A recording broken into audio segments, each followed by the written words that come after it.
We're back, we're live, we're here on a Wednesday afternoon. Think Tech Talks, Community Matters with Avi Soifer, the Dean of the William S. Richardson School of Law, otherwise known as Camelot, way beyond the 100 days, actually. Nice to be here, Jay. Wonderful to have you, Avi. So we've entitled this the Constitutional Implications of the Cliff, meaning the fiscal cliff in Congress. And of course, since we set up the show, things have happened, so this is really a moving target. Right. There's all kinds of stuff that reflects on the original question.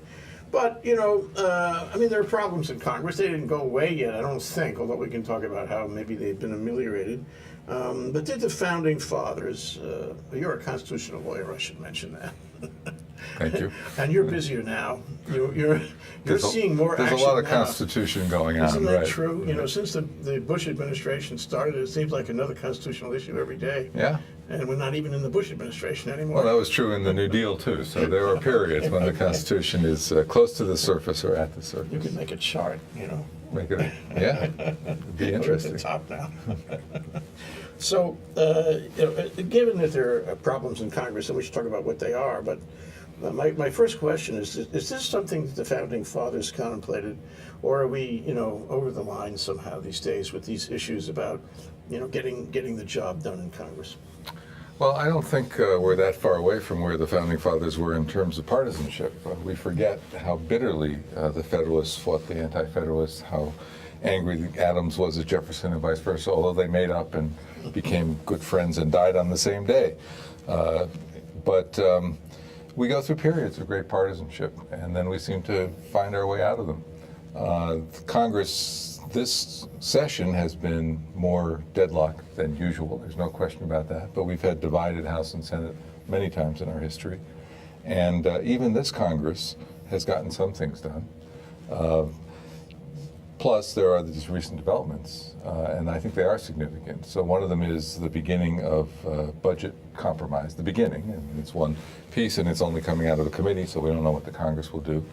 But perhaps more significant is the fact that the filibuster is no longer going to bar presidential appointments to courts and some of the high executive positions. And I think that's a very important move. The Republicans are saying you'll rue the day, you'll regret it when we are in the majority in the Senate.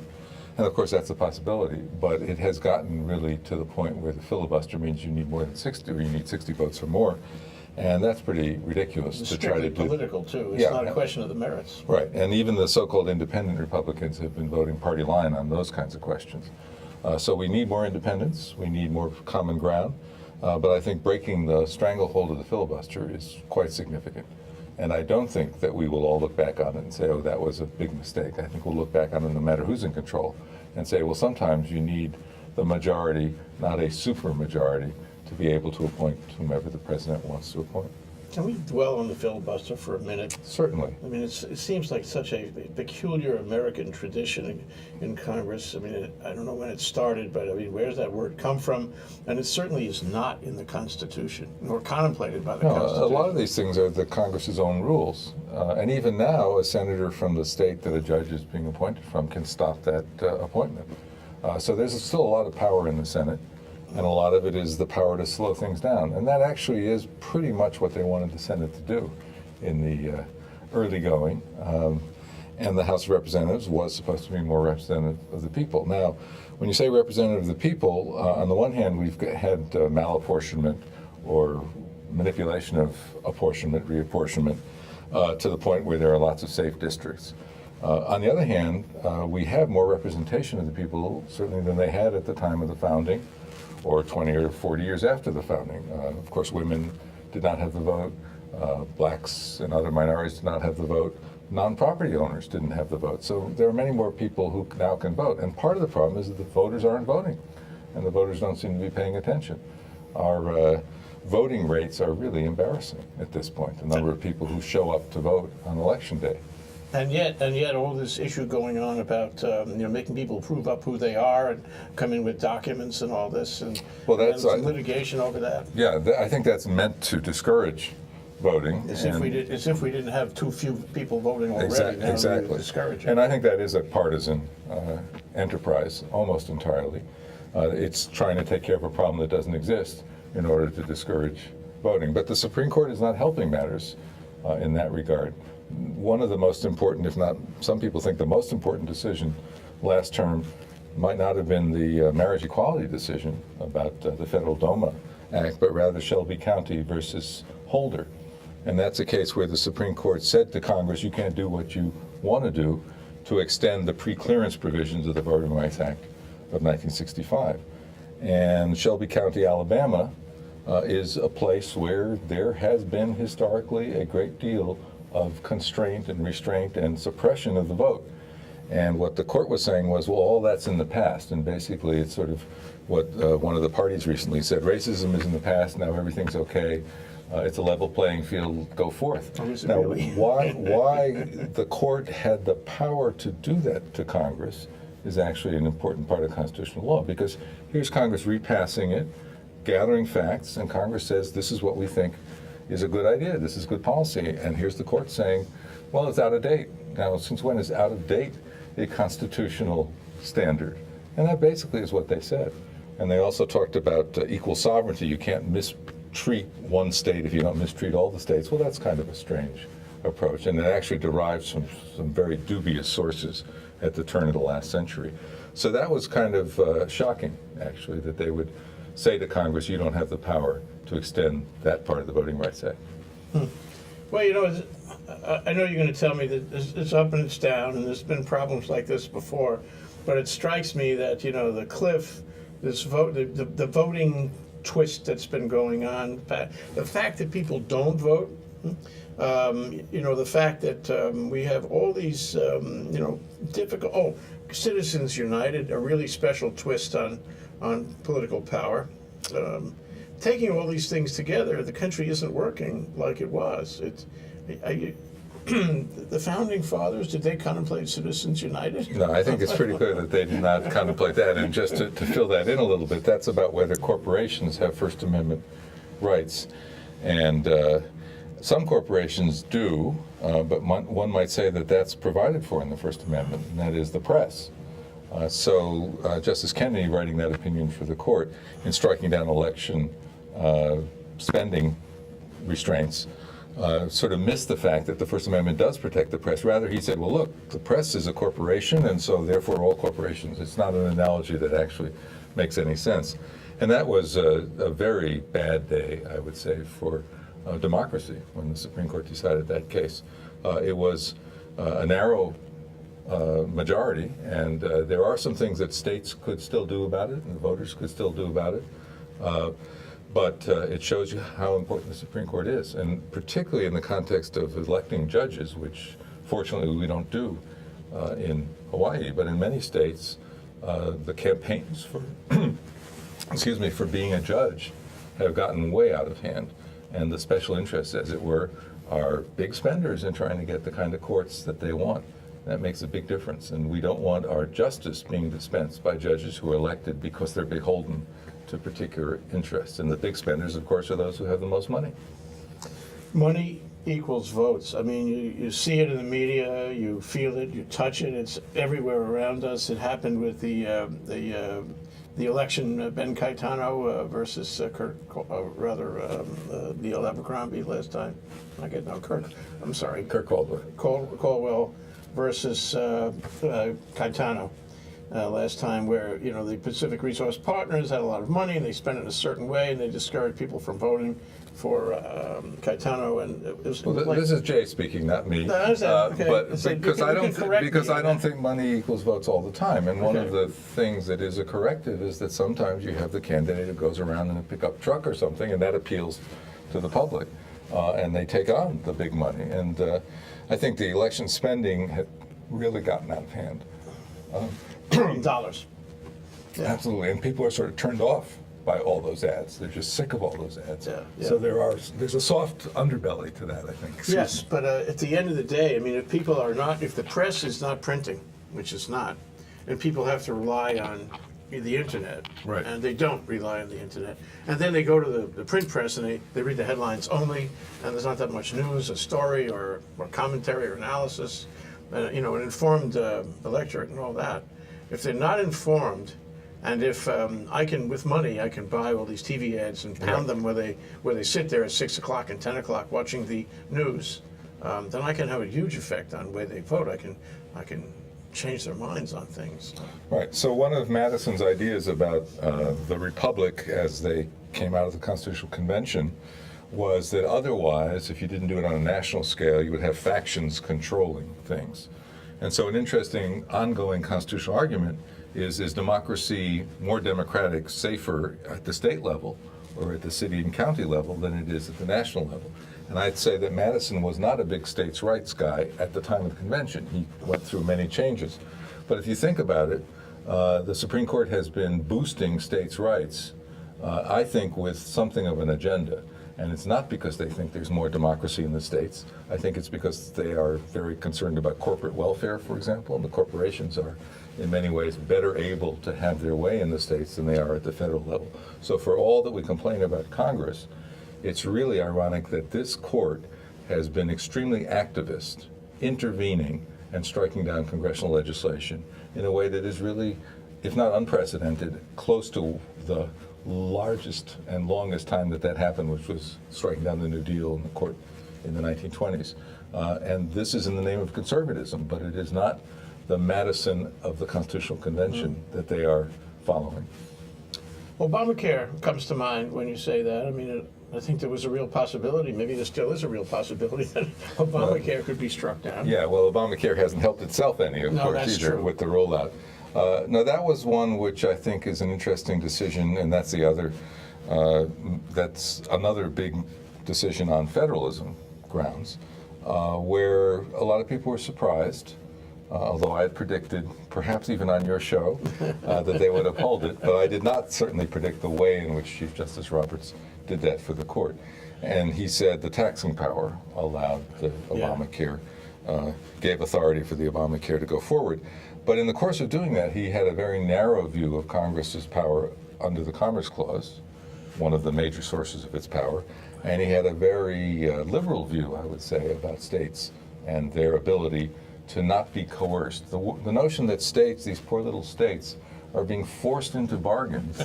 It's now easier for the federal government to coerce individuals than it is to coerce the states. And that, I think, is pretty paradoxical. And that comes out of that case as well as some others. Are we done with the contest over Obamacare? No. People are going to keep trying to chip away at it, and some of it's going to get to the Supreme Court. Was this contemplated by the Founding Fathers, that you pass a bill, and then a year later you try to unpass the bill?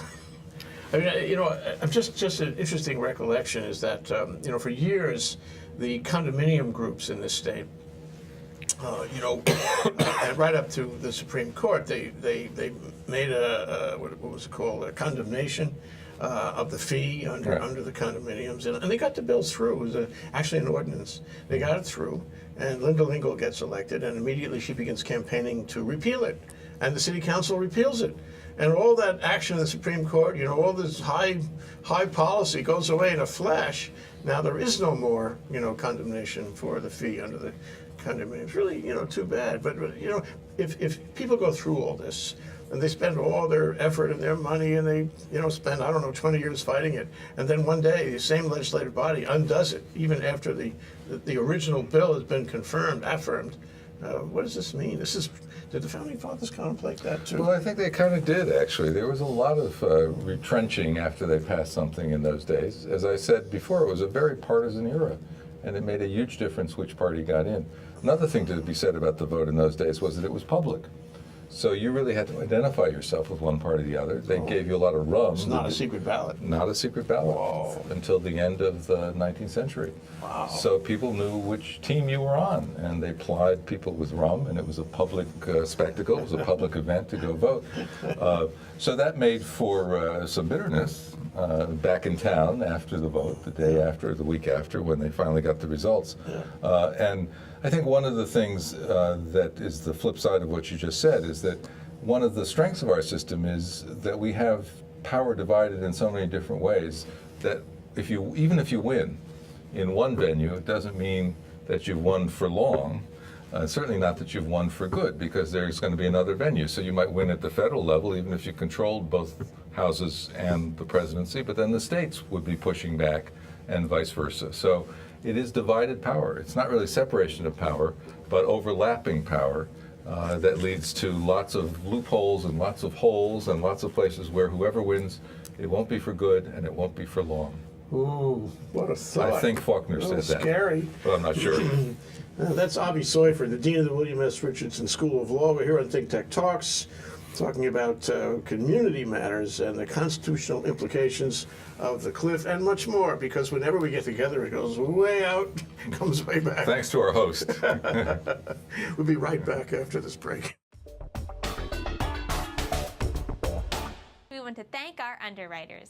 Hawaiian Electric Company and its affiliates Maui Electric on Maui and Hawaii Electric Light Company on Hawaii Island are deeply committed to the communities they serve. Galen Ho is a senior executive of BAE Systems, a global defense, security, and aerospace company. The High Tech Development Corporation, the state's leading technology agency, attached to the Department of Business, Economic Development, and Tourism. Castle and Cook Hawaii, with a time-honored legacy that spans more than 160 years and revolves around its mission of investing in Hawaii, creating communities, and providing for the needs of our state. Hawaii Gas, formerly the Gas Company, a proponent of the Liquefied Natural Gas Initiative, helping Hawaii achieve its transition to clean energy and a better energy future. Collateral Analytics, a Hawaii-based tech company empowering the real estate industry with greater and faster access to the tools and data they need to make better informed property investment decisions. I'm Nicole Horry. Thanks so much for joining us on Think Tech. I'm Maria Kashem. See you next time. In the court.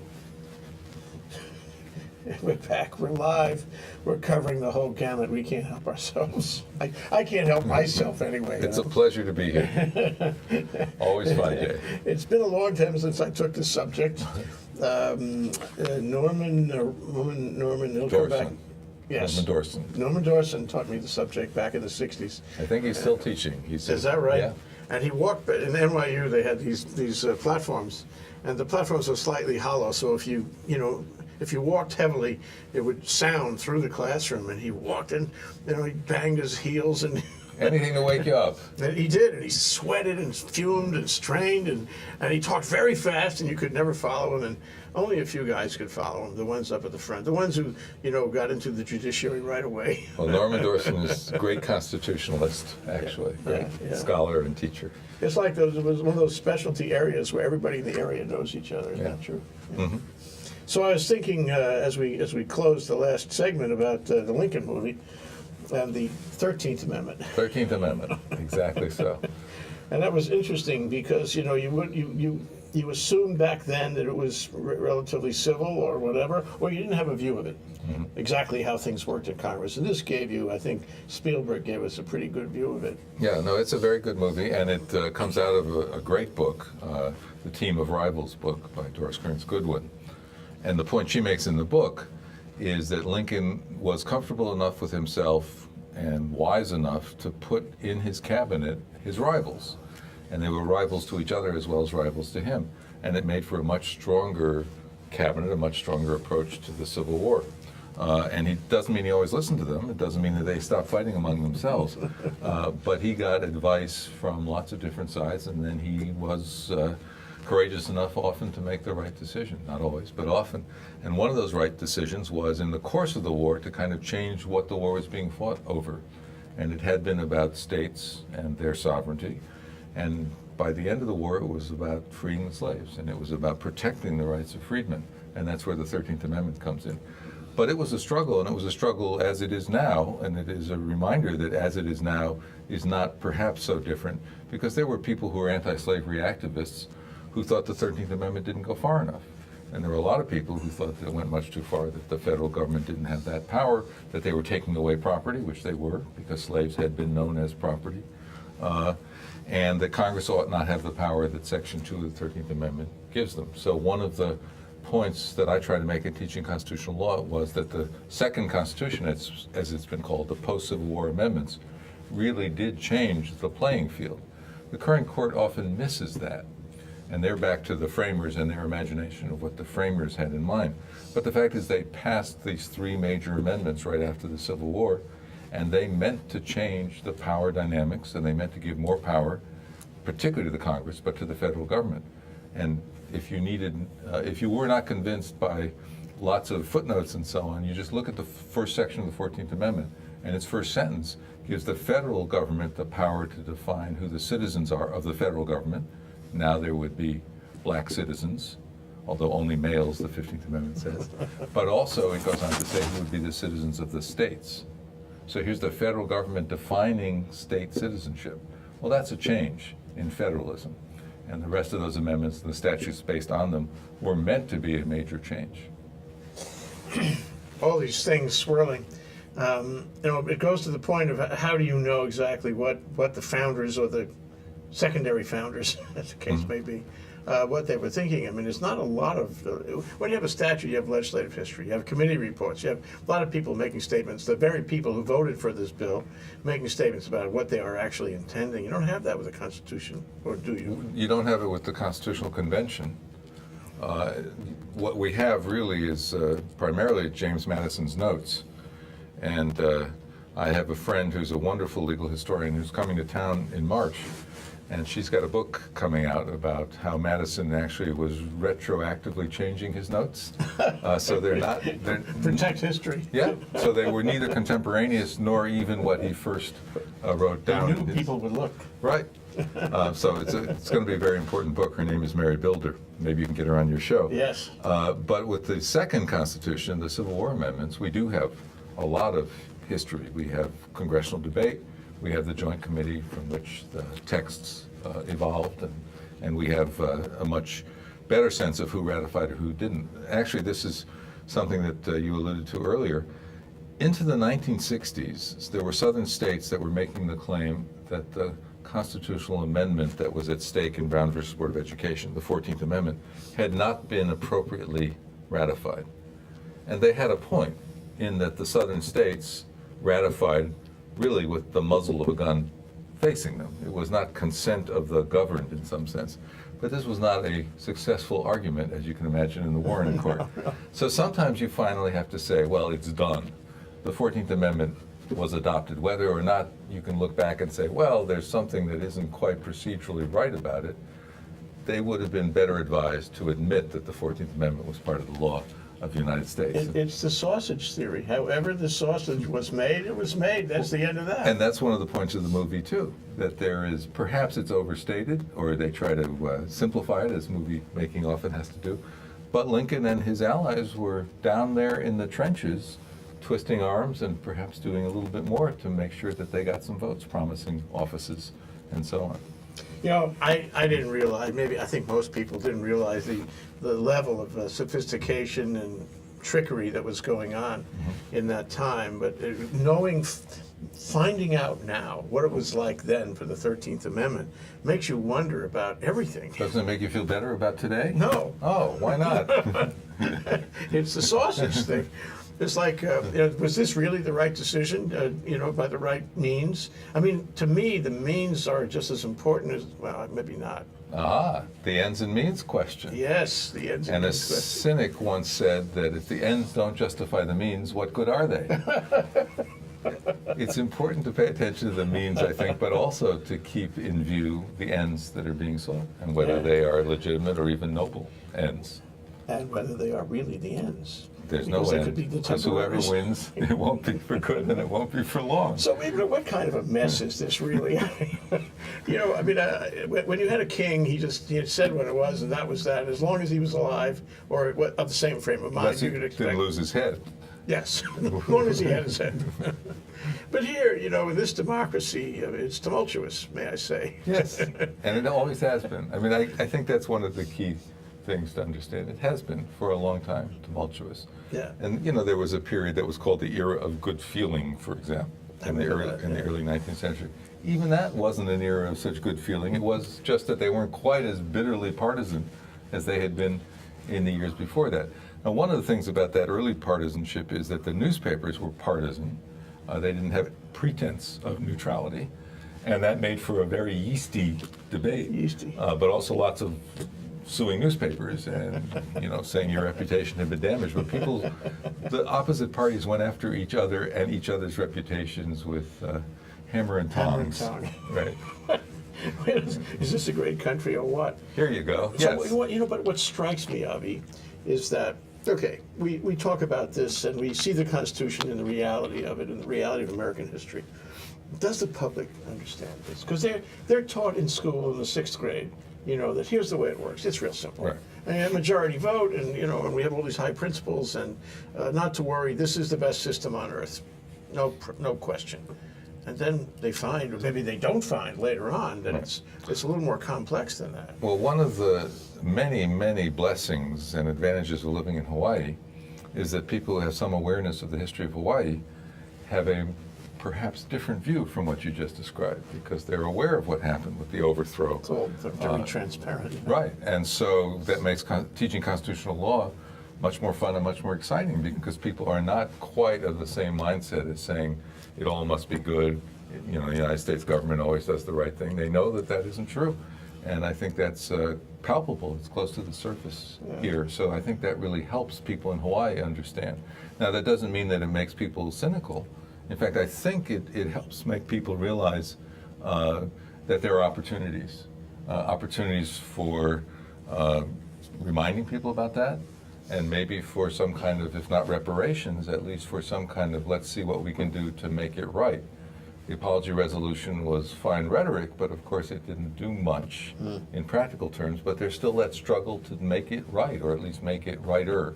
So it's still a quest for justice that I think is more in the common view and in the common understanding here in Hawaii than in many other places. Yeah, and people, they do engage on issues. It's a lot. I think there's a lot of activism here. Maybe there's a lot of activism, in other places too. But I think we have our fair share here. Yeah. Oh, yeah. And it almost seems, I'm interested in your thought about this, is that we have alternative systems.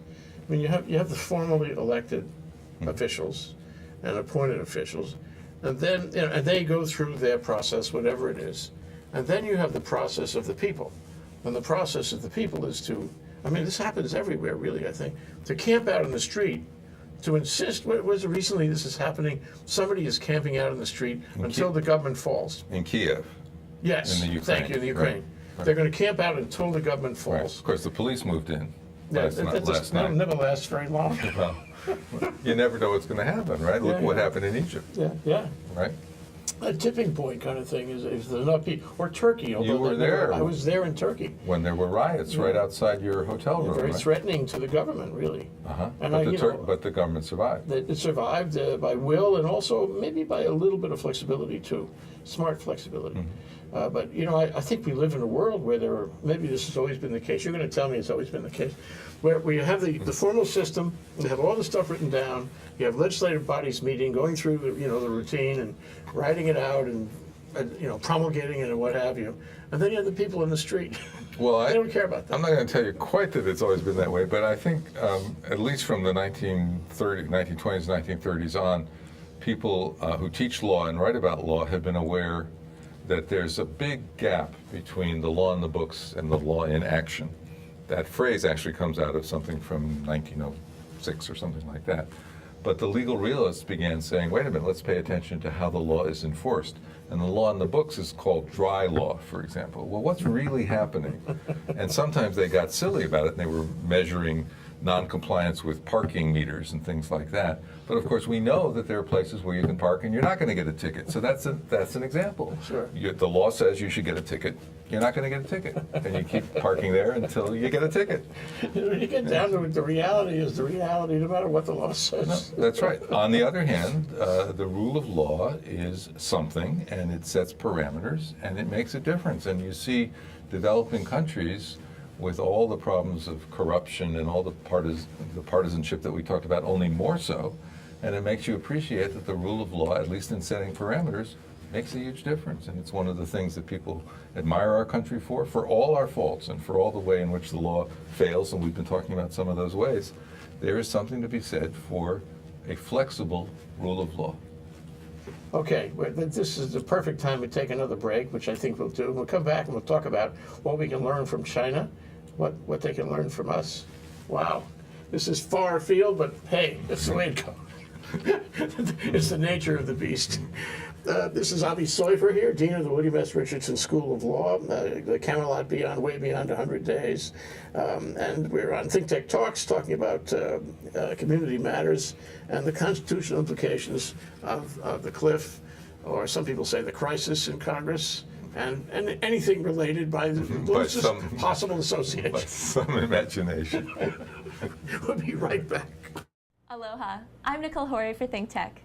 For nearly half a century, the Hawaii Foreign Trade Zone No. 9 has brought the benefits of the Foreign Trade Zone program to Hawaii businesses and entrepreneurs. DBET, the Department of Business, Economic Development, and Tourism, operates Hawaii's Foreign Trade Zone program to encourage international business and economic development.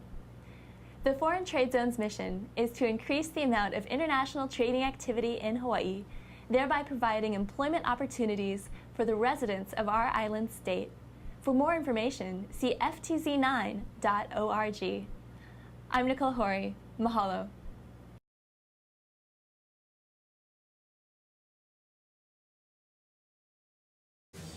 We're back, we're live, we're here on Think Tech, Community Matters, with Avi Soifer, Dean of the William S. Richardson School of Law in Manoa, talking about the constitutional implications of the cliff and other related and unrelated things. Leaves it pretty broad.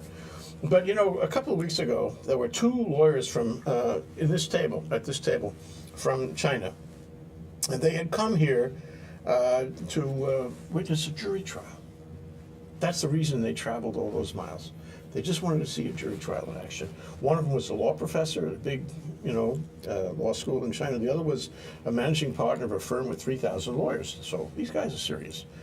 And they specifically said that they were looking at the jury trial because they wanted to take it back. They thought it was the best practice thing, and they wanted to, advocate for it in China. What do you think of that? Isn't that amazing? It is. It's wonderful, and they should have come to us because we have a jury center that looks at comparative juries, as a matter of fact. So we were kind of ahead of the game, but you didn't send them to us, Jay. No, I'm trying to think of how they got here. I'm a great admirer of the jury system, and it turns out that much of the world is. But again, there's an irony.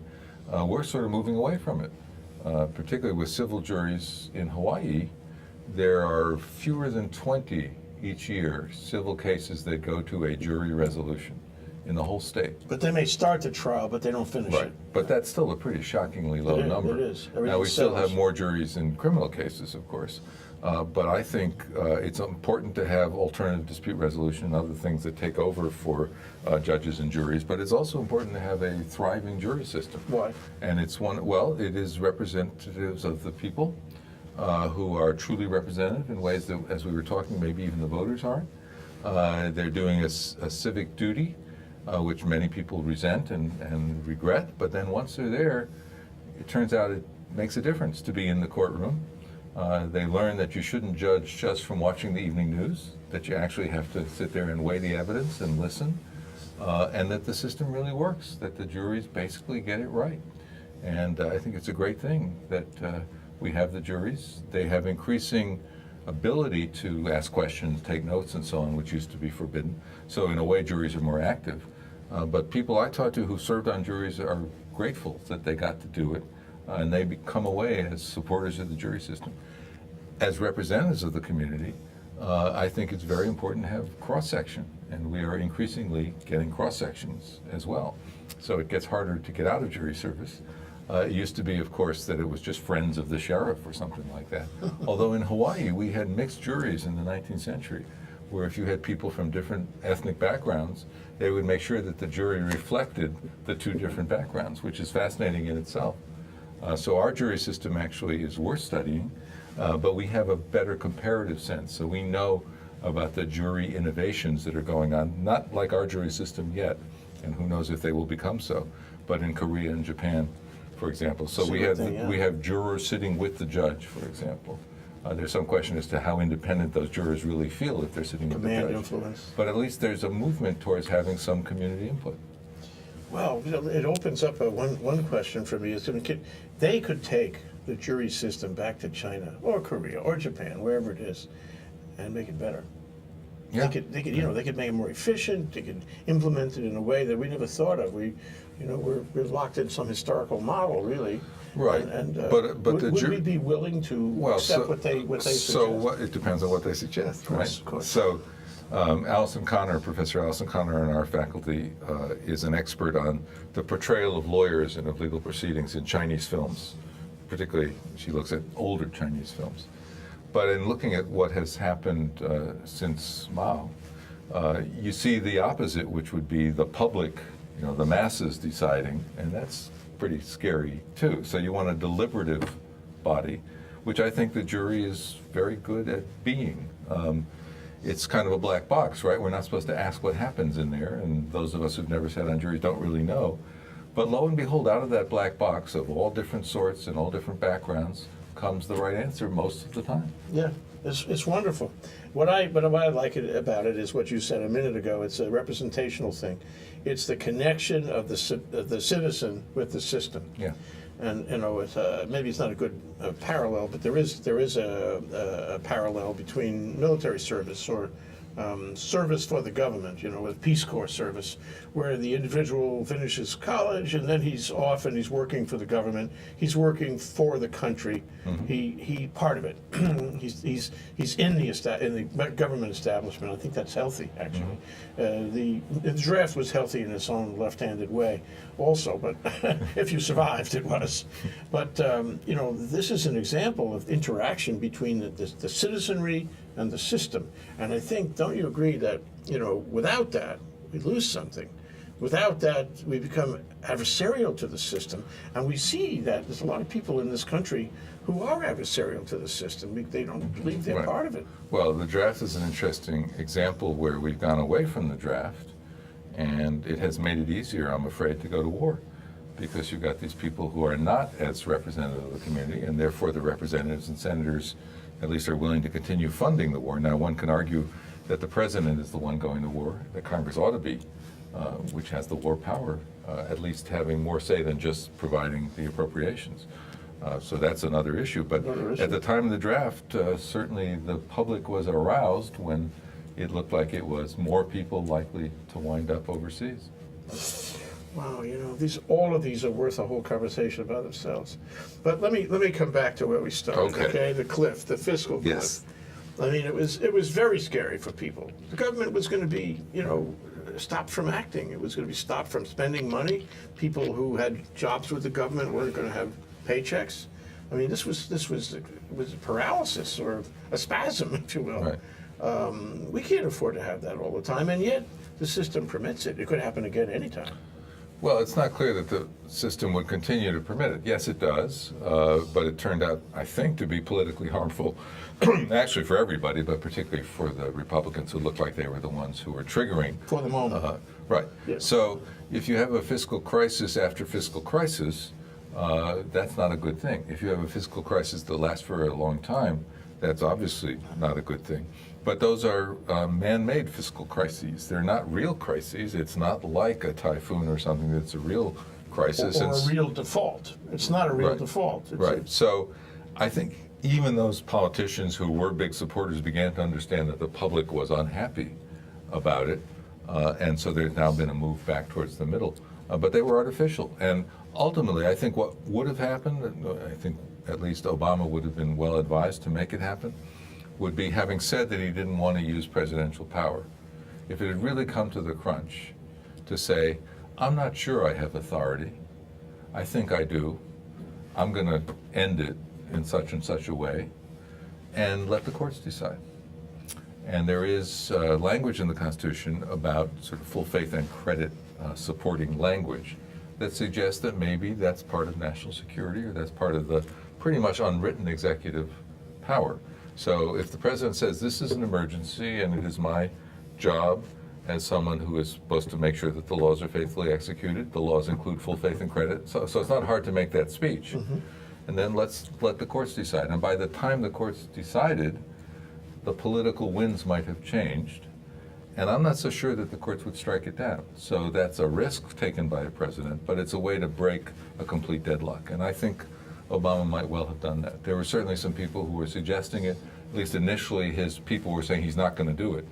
But that may have been a negotiating position where if it had really come to the crunch he might have done it. Yeah, maybe next time. Yeah, well, Yeah, let's because, hope we don't get to the crunch. I hope so, but I mean, none of the vectors that were in place are gone. All Well, that could happen again. But there's always change, so there's going to be another congressional election, not so far away, right? Yeah. And then another presidential election. Well, you say not so far away. That's the operative term. I mean, I think the public is so fickle, and there's always a next piece of news that changes the direction of everything. We forget what happened a month ago, much less a year ago. I think that's right.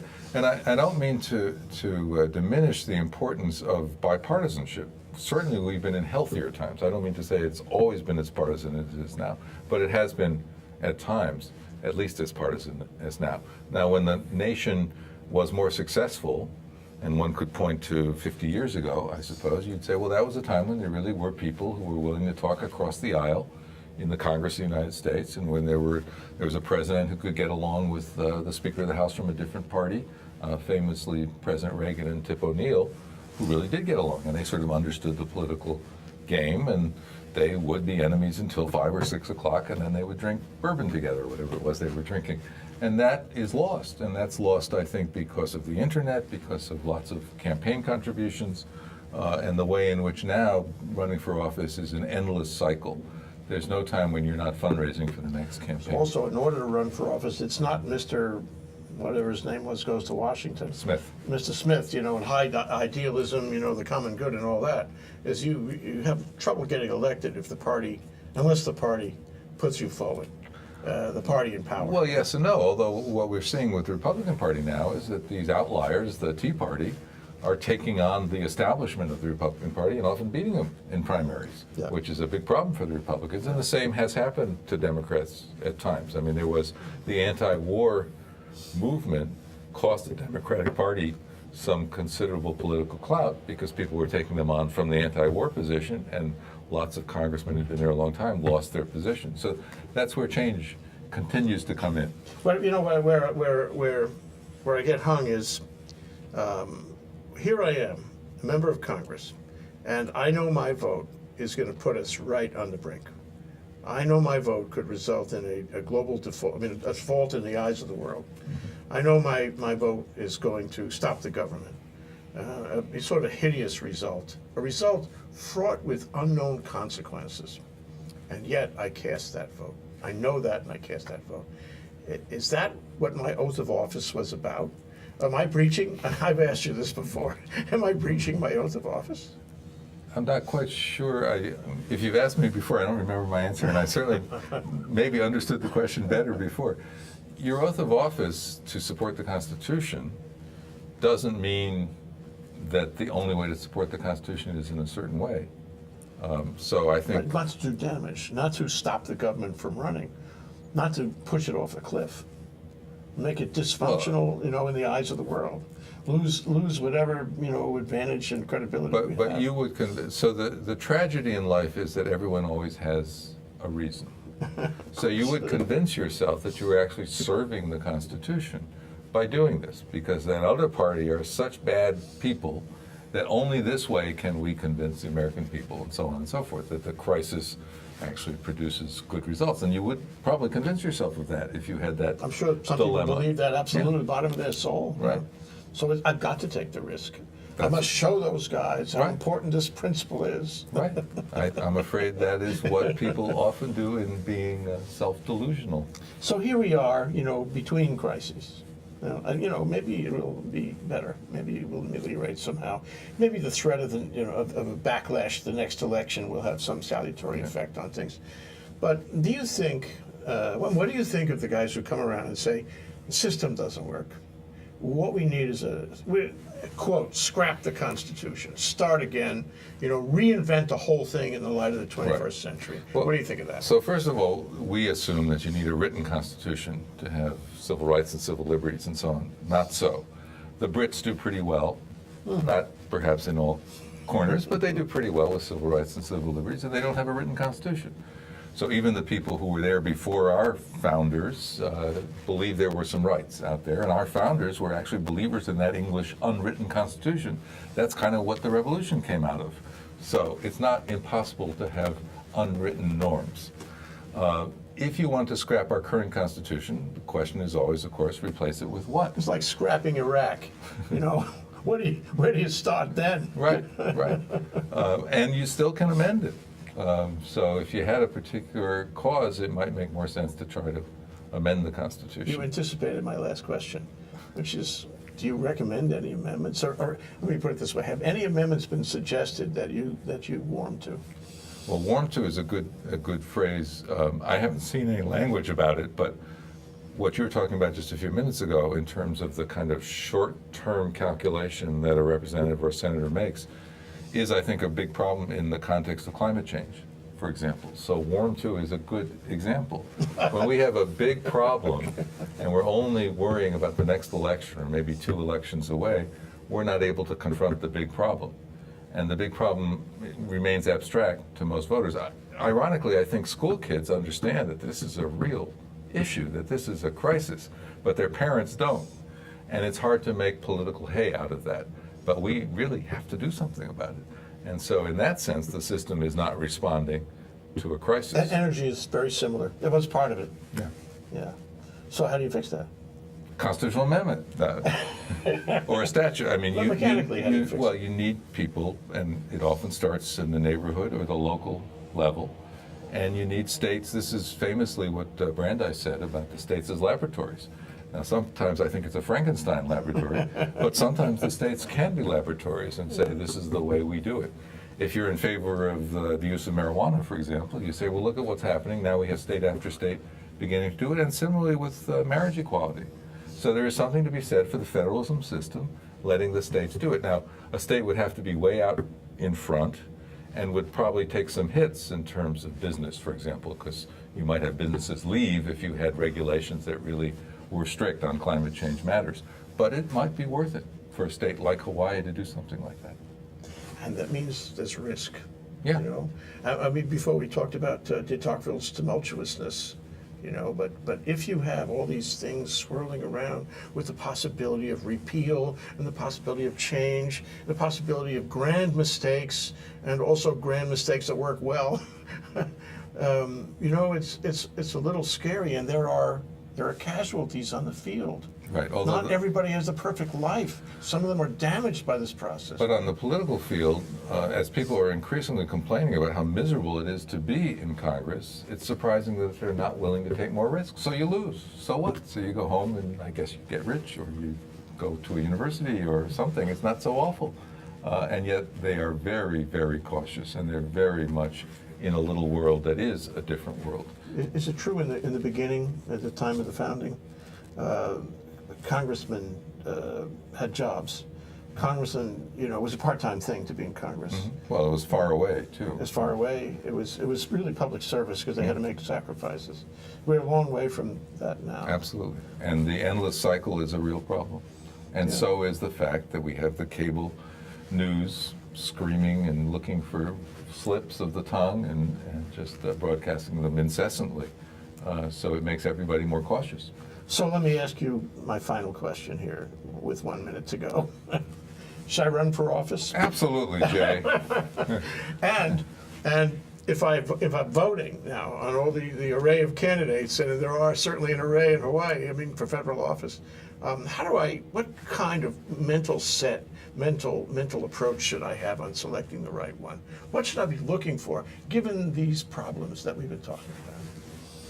You probably have to take this show off the air because it would be campaign, right? And we can't have that. So maybe we can't have you run for office. Okay, well, forget that. Forget everything you've heard. Thank So you. we need you, Jay, when you're running. No.